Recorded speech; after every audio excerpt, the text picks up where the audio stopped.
पहला सवाल मैं आपसे यही पूछूंगा कि राकेश टिकैत को सेना से क्या लेना देना कि कह रहे हैं कि 24 जून को देशव्यापी विरोध प्रदर्शन करेंगे।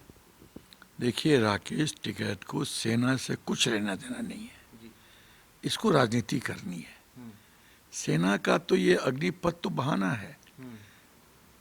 इसको पता है राकेश टिकैत की सरकार कोई न कोई नया पॉलिसी लाएगी, कोई न कोई फैसला लाएगी, और ये गिद्ध की तरह आंख लगाए रखता है। जो ही फैसला आया फिर ये हंगामा शुरू कर देता है। और इसको कहाँ से फंडिंग मिलती है, क्या मिलती है, इस पर ईडी का इंक्वायरी होना चाहिए। इसकी जो फाइनेंशियल स्टेटस है उसमें कितना इजाफा हुआ है कुछ पिछले सालों में, उस पर इंक्वायरी बैठनी चाहिए। लेकिन सबसे बड़ी बात मैं कहना चाहता हूँ कि जब सहनशीलता, मोदी जी की सहनशीलता को कमजोरी देखी जाती है तो समय आ गया है इनको सही उत्तर देने का। और सही उत्तर देने का एक ही तरीका है, इनको अरेस्ट करो। अरेस्ट करो। सेना के मनोबल को तोड़ने का प्रयास करना ये राष्ट्रद्रोह है। अरेस्ट करके इनका समरी ट्रायल करो।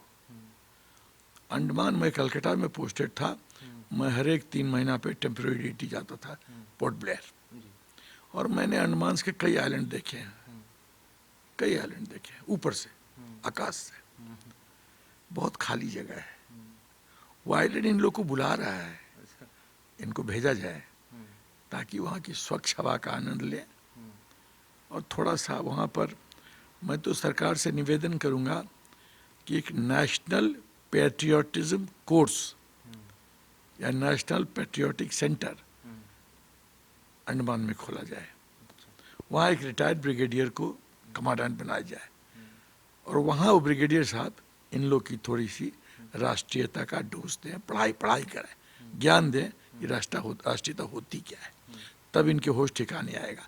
देखिए, आप शाहीन बाग ले लीजिए, या आप सो कॉल्ड बिचौलिया रोड किसान रैली, तो बिचौलिया रोड रैली था। 26 जनवरी का बात ले लीजिए जहाँ तिरंगा का अपमान हुआ।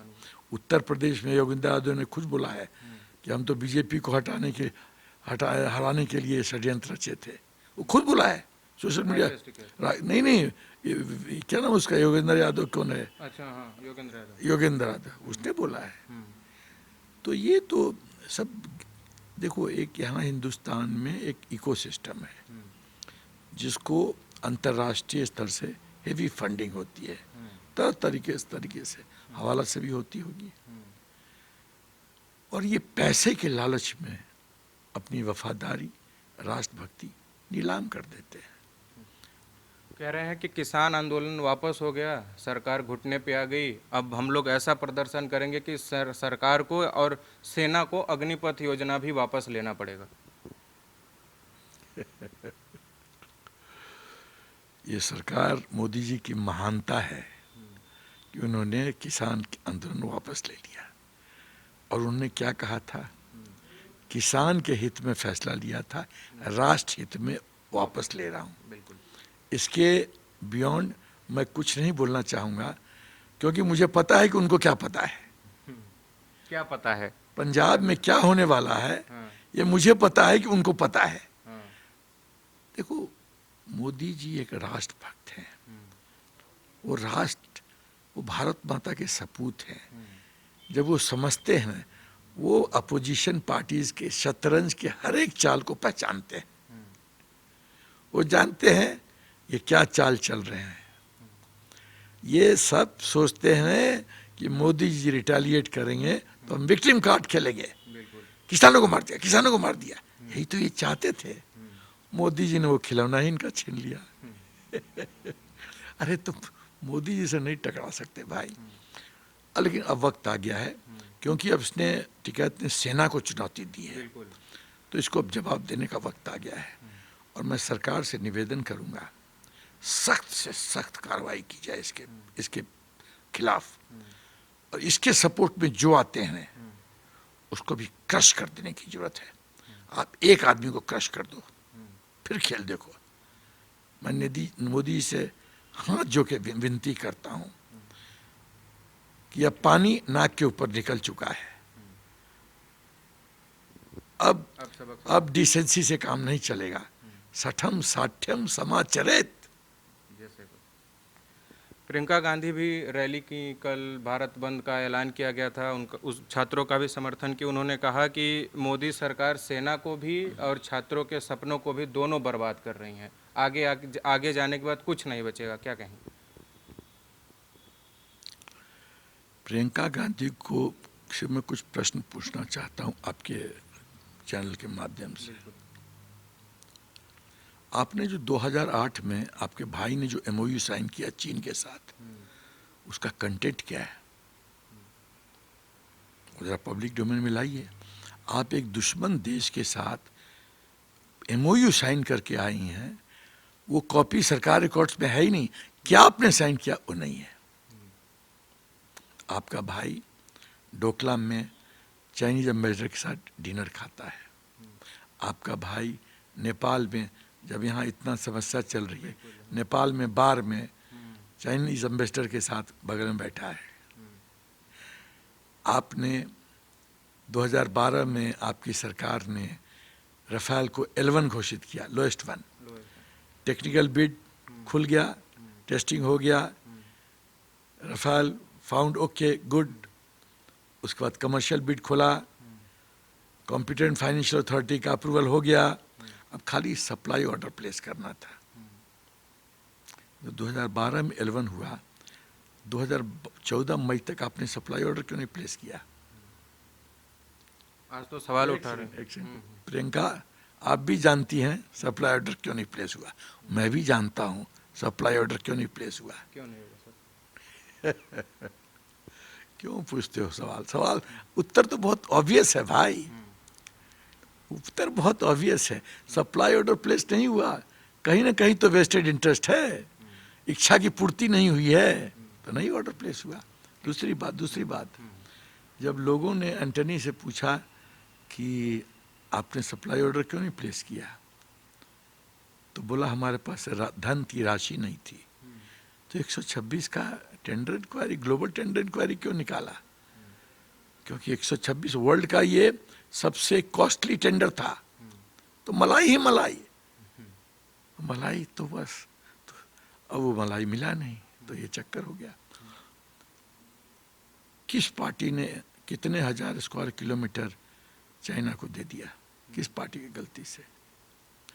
किस पार्टी ने जनरल एस.के. सिन्हा को सुपरसीड किया चीफ बनने से? किस पार्टी ने आर्मी का स्ट्रेंथ इंडिपेंडेंस के बाद नीचे ले आए? किस पार्टी के नेहरू ने जब 1947 के बाद जो इंग्लैंड का ब्रिगेडियर था, ऑपरेशनल ब्रीफिंग के लिए बोला, तो नेहरू जी बोले कि हम शांति प्रिय देश हैं, नॉन अलाइंड के हैं, हमको सेना की जरूरत नहीं है। वही चीज़ राहुल बोल रहा है कि बॉर्डर पे किसानों को भेज दो, लेबरर को भेज दो, चीन को हम परास्त कर देंगे। जिस आदमी की ये सोच है, क्या देश सुरक्षित है क्या? मैं बहुत फ्रैंकली पूछ रहा हूँ, मैं किसी का अपमान नहीं कर रहा, मैं तराजू पे तौल रहा हूँ। और मैं अपने तरफ से नहीं बोल रहा हूँ भाई मेरे, आप लोगों ने बोला है, आप लोग की करतूत का मैं उल्लेख कर रहा हूँ। और मैं कुछ झूठ बोल रहा हूँ तो बता दीजिए, मैं आपसे माफी मांग लूंगा। तो राष्ट्र को तो आपने कमजोर किया। सेना मिशेल सेक्टर में कर्नल पठानिया ने पाकिस्तान के गोली का जवाब दिल्ली के परमिशन के बिना गोली फायर कर दिया, आपने उसको जेल में भेज दिया। आप मनोबल की बात करती हैं। आपके संजय दीक्षित ने जनरल रावत को, सीडीएस रावत को सड़क का गुंडा बोला। आपके लीडर लोग सर्जिकल स्ट्राइक को फार्शियल स्ट्राइक बोलते हैं, बालाकोट एयर स्ट्राइक को बोलते हैं वहां तो खाली कबूतर और कौवा मरे। वाह रे प्रियंका, वाह प्रियंका, वाह, कमाल की हो, मान गए। मतलब कितना प्रियंका, कितना गदर करोगी? सर, जितना हम लोग समझ पाते हैं सेना के बारे में, तो अनुशासन शब्द सबसे सर्वोपरि होता है कि अगर अनुशासन जिसके अंदर नहीं है वो सेना में जाने के लायक ही नहीं है। लेकिन जिस तरह से ये चीज़ें देखी गई, बसों को आगजनी करना, रेलवे को तोड़ना, क्या अनुशासनहीनता नहीं है? और यही व्यक्ति अगर सेना में जाएंगे तो आगे क्या करेंगे? इस पे मैं चाहता हूँ आप कुछ बताएं। एकदम अनुशासनहीनता है डे वन से। और मुझे बहुत खुशी है कि चीफ ऑफ आर्मी स्टाफ ने मेरी विनती सुन ली। मैं डे वन से टीवी पे बोल रहा हूँ, चीफ ऑफ आर्मी स्टाफ को एड्रेस निवेदन कर रहा हूँ कि जो नौजवान राष्ट्र के एसेट्स को बर्बाद करता है, 1000 करोड़ आपने खुद बोला, 1000 करोड़ का लॉस है रेलवे का सिर्फ, उसकी भरपाई कौन करेगा? कौन भरपाई करेगा? हम ही लोग पैसा इनकम टैक्स देंगे ना वापस। जिसने गदर किया वो तो बच के निकल गया। सेना में हमको चाहिए अनुशासन पूर्ण नौजवान, हमको अनुशासनहीन नौजवान नहीं चाहिए। क्योंकि यदि अनुशासनहीन ये यूनिट में जाएंगे तो यदि कमांडिंग अफसर बोलेगा रात को 2:30 बजे रूट मार्च होगा, तो ये कमांडिंग अफसर के खिलाफ ये गुटबाजी शुरू कर देंगे कि हम तो सो रहे थे, हम लोग को तो परेशान किया जा रहा है, सोने भी नहीं दिया जाता है। भाई यूनिट में ट्रेनिंग कैसी होगी, ये कमांडिंग ऑफिसर का हक है। जो यूनिट कमांडर कर्नल है, लेकिन डिव कमांडर भी इंटरफियर नहीं करेगा। यदि कोई जाके बोले भी डिव कमांडर को कि sir unit so and so रात को 2:30 बजे रूट मार्च कर रहा है, तो डिव कमांडर बोलेगा गुड, वेरी गुड, यस बोलेगा। ये नहीं बोलेगा नहीं नहीं बच्चों का ध्यान रखो, सोते हुए डिस्टर्ब मत करो। ऐसे नहीं होता है फौज में। फौज में एक हुक्म पे भारत माँ के लिए लोग जान देने के लिए तैयार होते हैं। लेकिन जो लोग ये अनुशासनहीन है, क्या ये फौज के लिए फिट है? कहा जा रहा है छात्र हैं सब तैयार, वैकेंसी नहीं निकली इसलिए बस जला दे रहे हैं। तो छात्र नहीं तो सबको मर्डर कर दो फिर। छात्र नहीं है, ये मुझे लॉजिक समझ में नहीं आता है। वैकेंसी नहीं निकली, छात्र नहीं निकली, तो सरकार के 1000 करोड़ का एसेट डिस्ट्रॉय कर दो। अरे तुम अपना घर क्यों नहीं जलाते हो? अपना स्कूटर जला दो ना विद्रोह में। वो क्यों नहीं जलाते? क्योंकि तुम्हारा है, सारा सरकार की संपत्ति तुम्हारी संपत्ति नहीं है, उसको बेरहमी से जला दो। क्या करना चाहिए ऐसे लोगों के साथ सरकार? देखिए ये तो खुद ब खुद में गड्ढे में फंस चुके हैं। जो दंगाई हैं बच्चे, मुझे एक्चुअली इन पे तरस आ रहा है। ये हैं भोले वाले, ये पॉलिटिकल पार्टीज के शतरंज के चाल में फंस गए हैं। इन्होंने अपना कंधा दे दिया और पॉलिटिकल पार्टीज ने इन्होंने लुल्ला बना दिया। इनका भविष्य खा गई, ये जिंदगी बर्बाद कर दिया पॉलिटिकल पार्टीज ने। पॉलिटिकल पार्टीज के दंगल में ये बेचारे भोले भाले हमारे नौजवान फंस गए, दलदल में फंस गए। इनकी बस करियर खत्म, जिंदगी खत्म। एक सेकंड, सेना ने कहा है नौकरी नहीं मिलेगी, दरवाजे बंद। सेना ने कहा है। अच्छा हाँ, इनके लिए, हाँ दंगाई के लिए दंगाइयों को नहीं मिलेगी। हाँ सेना के दरवाजे बंद। हाँ। और ये रिक्वेस्ट मैंने डे वन में किया था। पहला जनरल हूं जो डे वन पे मैंने आर्मी चीफ से रिक्वेस्ट किया था। मैं थैंक यू बोलता हूं चीफ को। दूसरी बात, एक चीज बताइए, सब गवर्नमेंट जॉब के दरवाजे बंद। अब बोलो क्यों? जब ये अप्लाई करेंगे, गवर्नमेंट जॉब मिलने से पहले पुलिस क्लियरेंस होता है। यदि आप हिस्ट्री शीटर हैं, क्रिमिनल रिकॉर्ड है, तो पुलिस क्लियरेंस तो मिलेगा नहीं।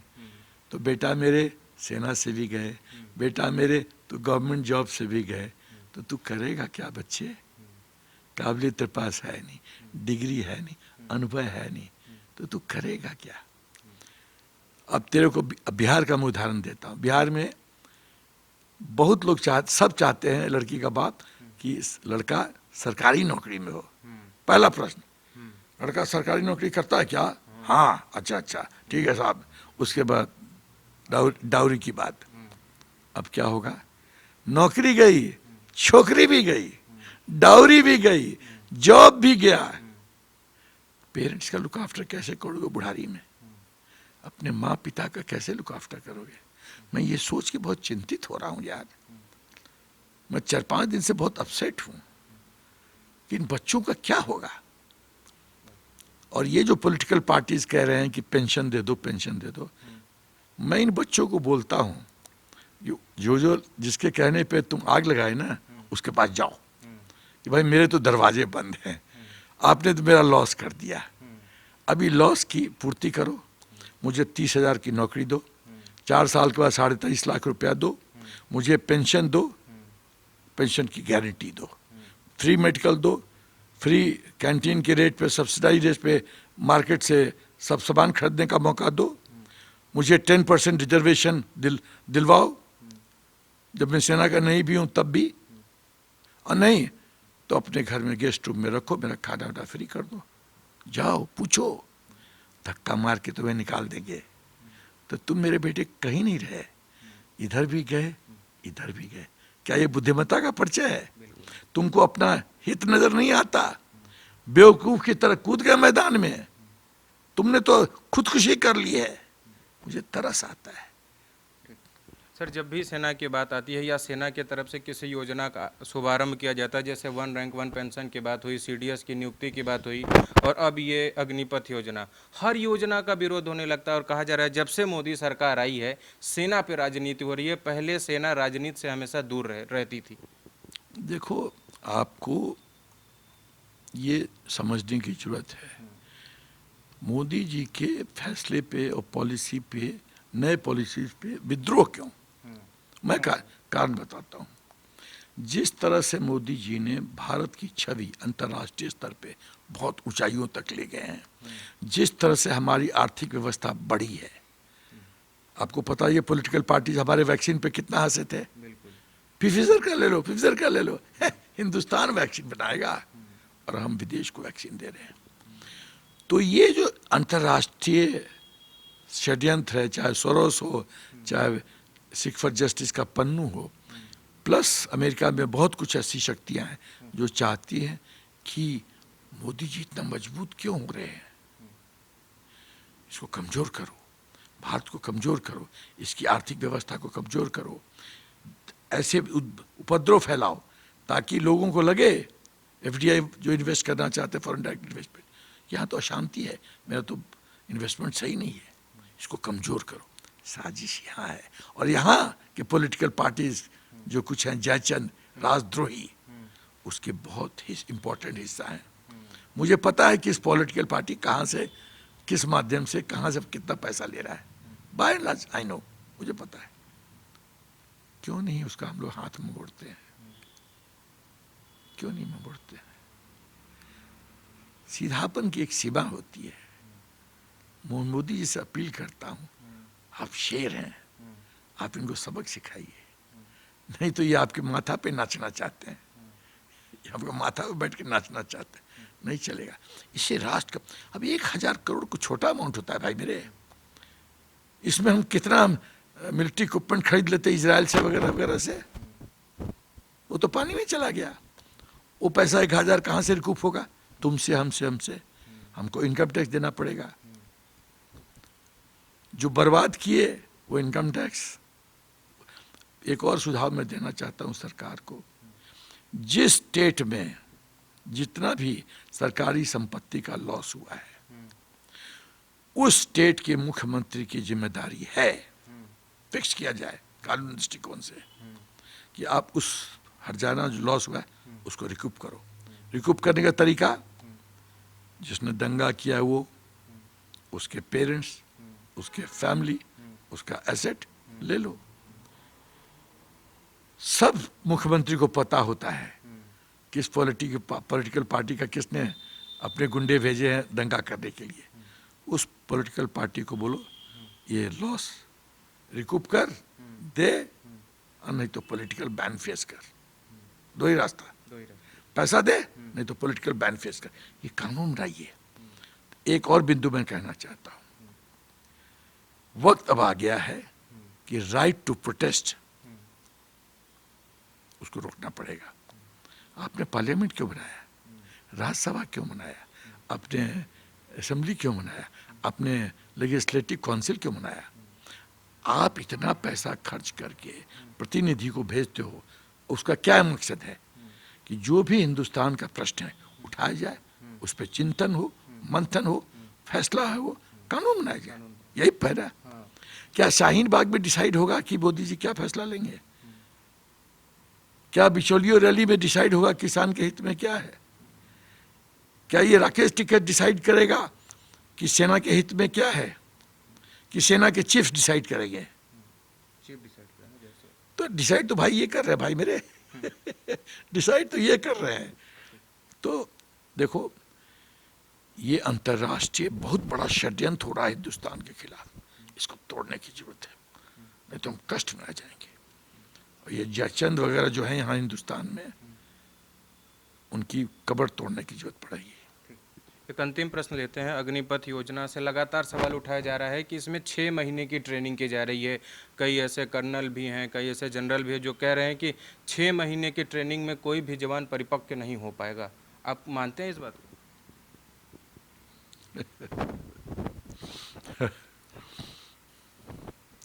इजराइल में 2.5 महीने की ट्रेनिंग में औरतें ट्रेन हो जाती हैं।